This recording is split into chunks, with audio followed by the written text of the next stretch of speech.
Hello folks, hope you're doing good. It's another episode of Epic Aswani, and today we will be continuing from where we left last time on academic writing. But before we go into it, if you're new, please subscribe, and don't also forget to turn on the notification bell so that every time I post a new video, you will be the first to know. So today I'm going to talk about grammar.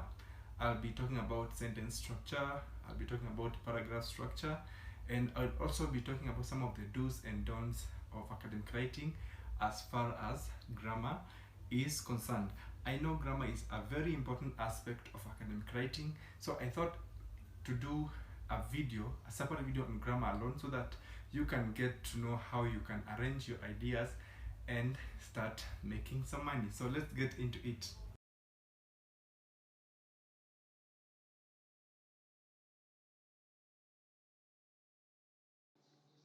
So the first thing that I want to talk about is the sentence structure. So the first thing about a sentence structure is that we will be doing what we call simple sentences that contain one verb, one object, and one subject. So again, let me just run you quickly through the elements that make up a sentence. So as you can see, the first thing that we have is a subject. We also have a verb, and we have an object. So of course, a subject is the person or thing who is acting on the verb, or who is doing something in a sentence. And the verb, of course, is the doing word, and object is a person or thing that feels the impact of the verb. So common simple sentences have a subject plus verb plus object. And you can see the order in which these elements appear in a sentence. The subject appears first, and then the verb, and then the object. In academic writing, we usually don't start with an object in a sentence. So when you start with an object, you will be forced to use the word by, to define that verb. If you can see this example down here, Kenya is considered as one of the most corrupt countries by Transparency International. In this sentence, considered is a verb, the past tense of the word consider. So this is a verb. So if you want to identify the subject, you will first need to identify the verb in this sentence. So you'll identify consider, and then you'll ask yourself, who is doing this verb? The answer to that question is actually the subject of the sentence. So in this case, who is doing the consideration? You will notice the person doing the consideration in this sentence is Transparency International. And therefore, this becomes our subject. And you go back again to your verb, and then ask yourself, who is experiencing the effect of being considered? And then again here you will realize that it's Kenya. So you have your verb, and then you have the subject and Kenya as the object. So you can see we have interchanged. The object appears before the subject in this sentence. So in academic writing, this is actually wrong. We need to start with the subject, the person doing thing. So you can see the right form is Transparency International considers Kenya as one of the most corrupt countries. And again, I'm just using this as an example. I don't have any statistics or any data whatsoever to indicate that Transparency International considers Kenya. In fact, I don't think Kenya is that corrupt. I'm just using this as an example, so don't come at me guns blazing and, angry at me that I'm claiming Kenya is corrupt. Transparency International did not say anything of this sort, so I'm just using this for learning purposes. Yes, so you need to be very careful when you're writing your sentences, your simple sentences. Make sure you don't interchange the order, you don't start with the object and then you finish with the subject. So how do you know you have done this mistake?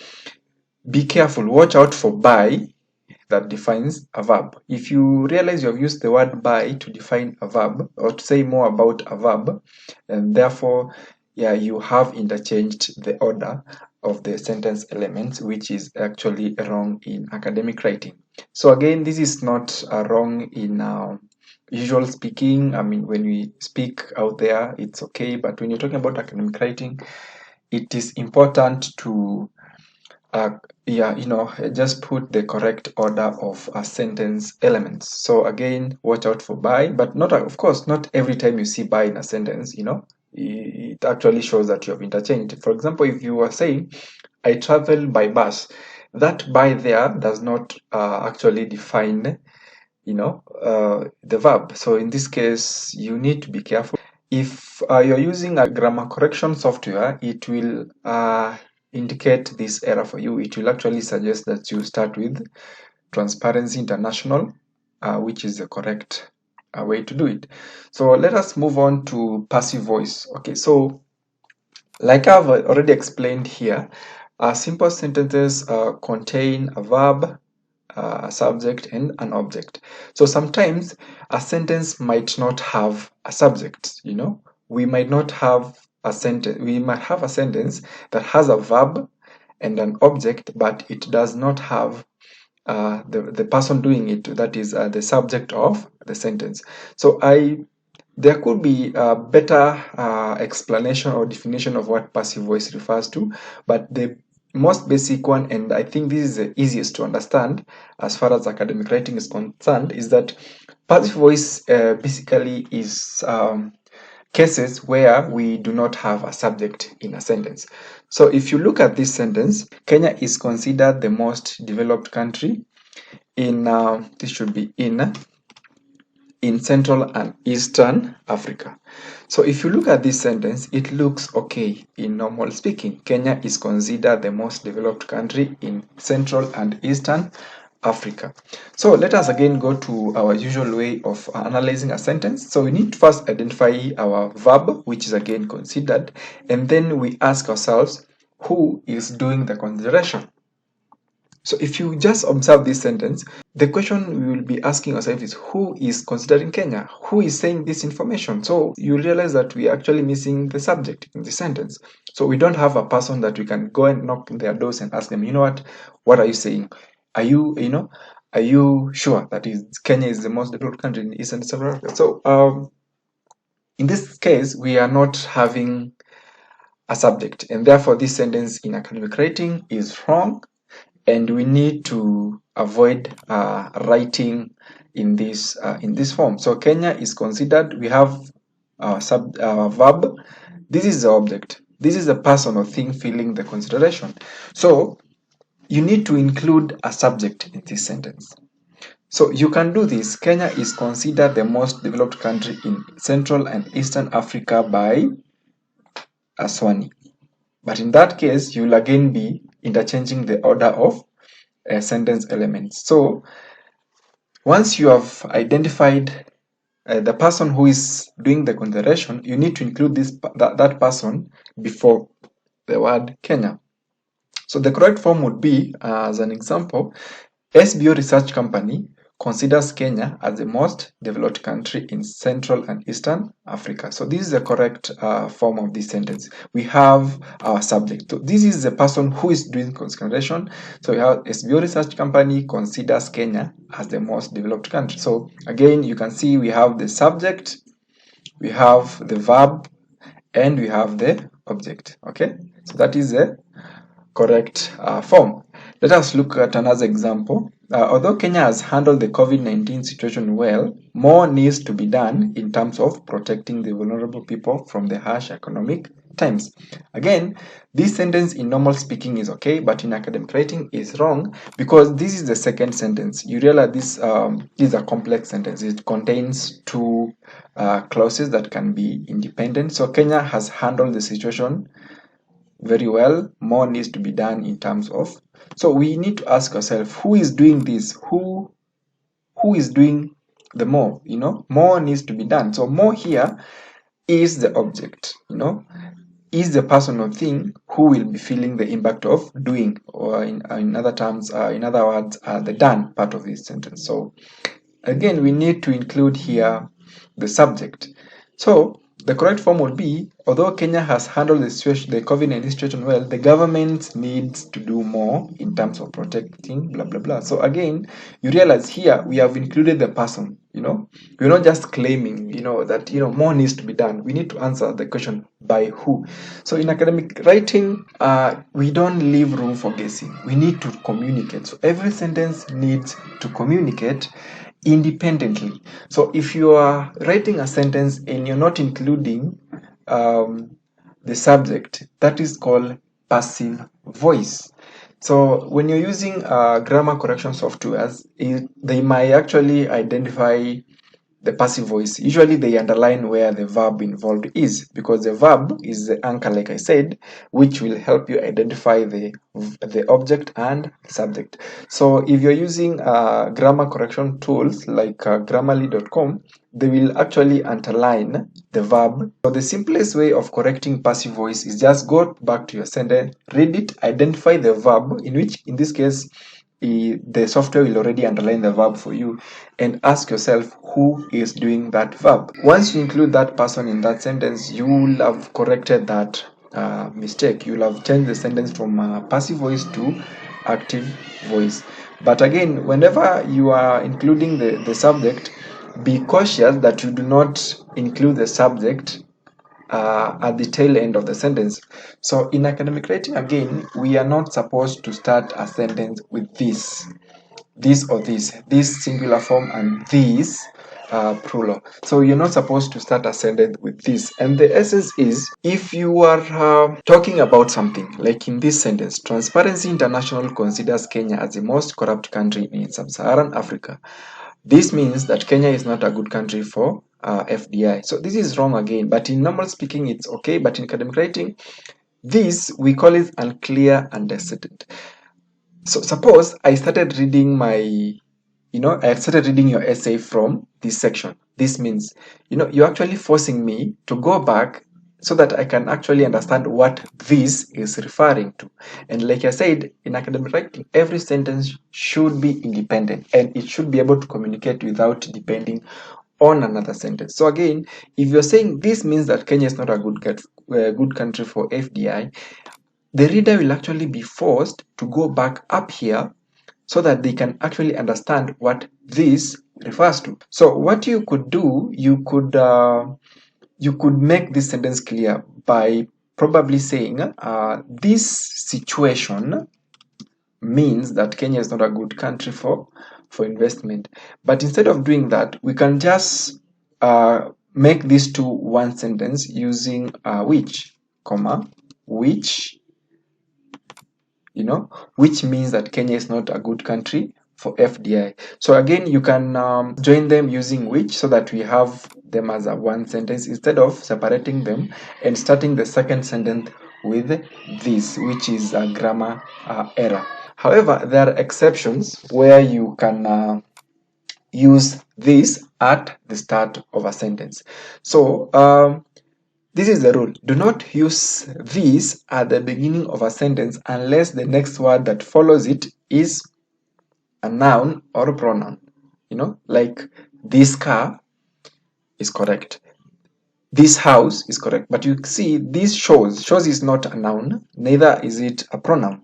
This explains is also wrong. When you're using this at the start of a sentence and the word that follows it is a noun, it's not unclear anymore, because we know you're referring to this refers to the car.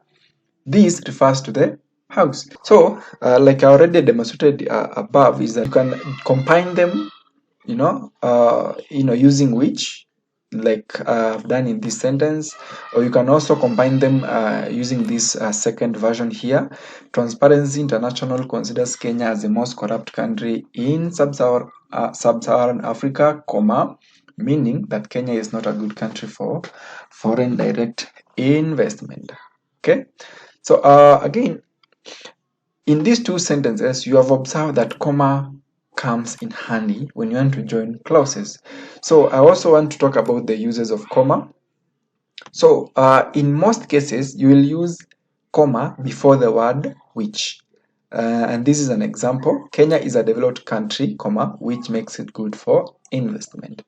So before the word including, comma is also supposed to be there. Again, when you're writing the word such as in any sentence, when you're using the word such as, a comma is always supposed to be right before the word such as. So in this case, you can see many leaders in Kenya, comma, such as Raila, comma, are old. Yeah, so before the word and in a list.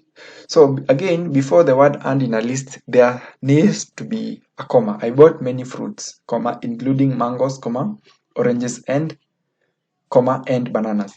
So again, this is usually very difficult because I think when you are being taught in a lower primary or upper primary, we were told that you're not supposed to have a comma there. But it turns out that you need to have a comma, because if you don't have a comma, what you're actually meaning is that you bought many fruits, including mangoes, comma, oranges and bananas. It means that oranges and bananas is one fruit. There's actually a fruit called oranges and bananas. So you bought two fruits, mangoes, oranges and bananas. So if you put a comma here, it actually means that oranges and bananas are different fruits. And this usually comes in handy when you want to make clear, when you're listing names of companies, like in this case. So if you're listing names of companies, Safaricom, Telcom, and Harrison and Hamilton. So in this case, you see, we don't put here a comma because Harrison and Hamilton is actually the name of one company. So to avoid confusion, we always need to put a comma here before the word and, if we want to mean that this Telcom and this Harrison and Hamilton are actually two separate. But if I remove this comma, it actually means that Telcom and Harrison and Hamilton is actually the name of one company. So always put a comma before and in a list. Going on, the use of contrasted words is unacceptable in academic writing. Do not use etc, do not say eg, do not say can't, don't say wouldn't. Instead of doing this, just write them in full, like etc.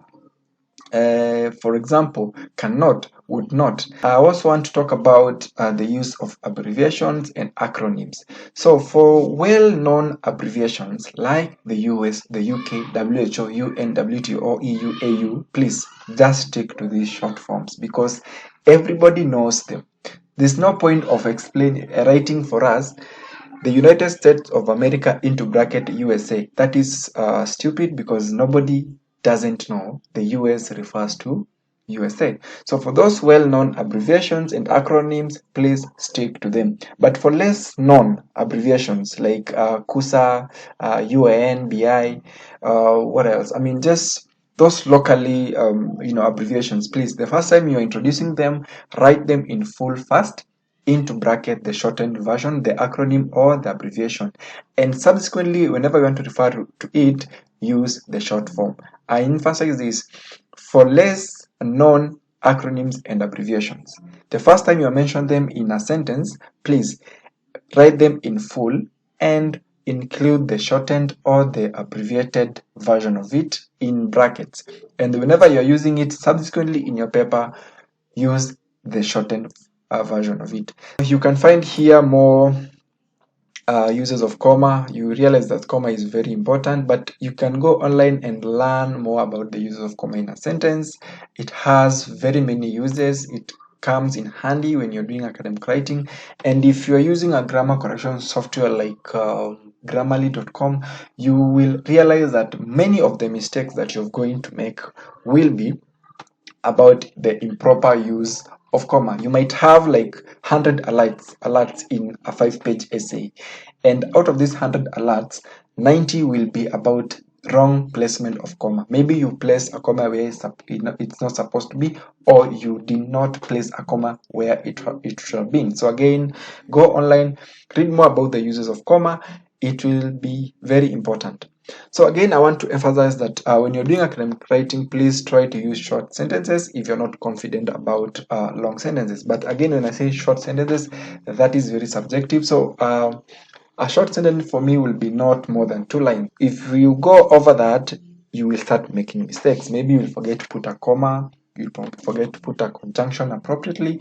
So if you stick to shorter sentences as a beginner, you will realize that you'll be making less grammar mistakes. And if you realize that your sentence is going 3 lines, 4 lines, you're still on the same sentence again, you need to go back to that sentence, check if there's an opportunity for you to break them into 2 separate sentences, or even, make them 3 separate sentences. Again, I want to emphasize that you need to keep grammar very simple. Avoid the use of jargon and vocabulary that you're not confident about, because most of these assignments will be coming from international students who are studying in the US or the UK. These are students maybe from Chinese speaking countries, Russian speaking countries, Spain, Italy. They are going to study in English speaking countries. So if you're using too much jargon, it will be so hard for them to understand you. So keep grammar simple. A paragraph must have at least 3 complete sentences. So I've seen many people writing one sentence, one long sentence that goes about 5 lines, and thinking that is a paragraph. No, a paragraph needs to have at least 3 complete sentences. So there's a reason for that. The first sentence, we usually call it the cliche or the topic sentence. What it does, it introduces the idea of the paragraph, and in most cases they might be just statements. Sentence number 2 will justify the idea, offering evidence or an explanation. And the last sentence will sort of give the takeaway message, like, so what now? However, you realize that it's not possible to fully explain or justify an idea in one sentence, and therefore you find that the sentence number 2, 3, and 4 will be about explaining the idea. So you'll have the one topic sentence, 2 or 3 sentences to justify the idea, and the last sentence to give the takeaway message. So you can see like this format here. You have sentence 1 is a topic sentence, sentences 2 to 5 they explain, and sentence 6 they give a takeaway message. You will be working with about 6 or 7 or 8 sentences per paragraph. Okay, so minimum is 3, but it's not always good to work with the minimum. It shows you're lazy, and again, it's not possible for you to explain the idea you've introduced in the first line in just a single sentence. But in some cases, you might find some writers, they want to preserve the takeaway message for the conclusion. So you will have just the topic sentence, several sentences to justify the idea or to explain it, and the topic sentence will be reserved for the conclusion, where you tie up all the takeaway messages together and conclude. You can see this is in red. A paragraph should only have one idea that starts and ends there. So it's not about you writing and sitting back and looking at your office and office word and thinking, this looks too big, let me separate them into several paragraphs. No, you don't just decide when you want to start a paragraph. A paragraph should have an idea which you introduce in the opening sentence. The idea should be developed there and it should end there. Do not start an idea in paragraph 1 and end the idea in paragraph 2. No, this is an example. So if you're talking about effects of abortion, paragraph 1 will be dedicated to talking about health effects. So you might include here excessive bleeding, post-abortion infections, trauma, death. So all these are about health. Paragraph 2 will be about economic effects. Here we'll talk about how expensive it is to procure an abortion in a health facility and all that. So paragraph 3 will be about social effects. We're talking about the stigma that comes with abortion and stuff. So you can see these are 3 paragraphs. You should not mix them. You should not have this paragraph where you talk about health effects and again come and talk about economic effects in the same paragraph. So paragraph 1 should be dedicated only to health effects. However, if you realize this paragraph is too big, you can break them into several paragraphs where you talk about excessive bleeding as an idea on its own, post-traumatic infections as an idea, trauma and death. But again, make sure that even if you are breaking this into a separate paragraph, you should have enough ideas to make up at least 3 sentences for every paragraph of this. So again, this is very important. You need to make sure that you don't mix up your ideas. If you want to talk about health effects as one idea, go ahead. So you can talk about health effects and give examples about excessive bleeding, post-traumatic infections, trauma, death. Another thing about academic writing, do not use first and second person. It's not allowed unless they're asking for personal opinions. Not use I, you. I means first person, you means second person. So that's all for today. Thank you for watching, and I'll be attaching all the useful links, especially those from the previous videos I've done on academic writing, in the description box. And if you have any questions about academic writing, drop a comment and I will respond to them in the next video. So see you next time.